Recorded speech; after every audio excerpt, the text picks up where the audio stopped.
Meditation 3, first the title, Concerning God that He exists, page 70.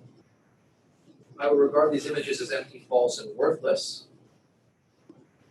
I will converse with myself, that reflective method again, and look more deeply into myself. I will attempt to render myself gradually better known and more familiar to myself. So we're still at the stage of self-examination. The only way that Descartes thinks we're going to dig our way up out of this pit of the self and get back to the external world is by reflecting upon my mind and the contents of my mind.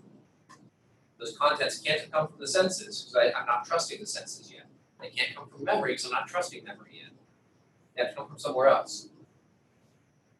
Middle of page 70.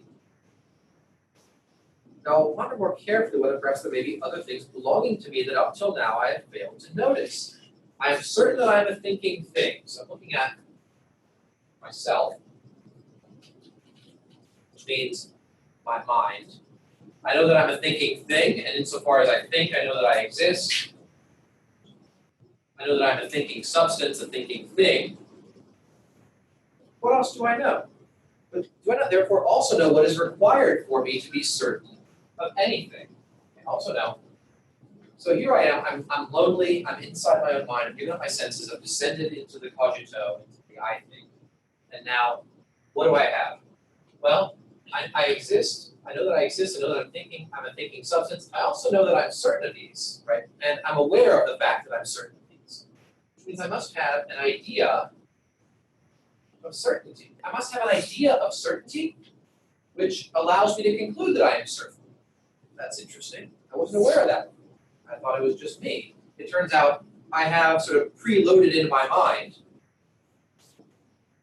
this software, this conceptual apparatus for determining certainty. Surely in this first instance of knowledge, there is nothing but a certain clear distinct perception of what I have heard. Yet that would hardly be enough to render me certain if it could ever happen that something I perceive so clearly and distinctly were false. Thus, this is the answer to the first question, this rule. I now seem able to posit as a general rule that everything I clearly and distinctly perceive is true. But what is it that I know? I know I'm certain of these things. Wait a minute, what's certainty consist in? Well, the only thing about these that I distinguish them is that they're clearly and distinctly known to me.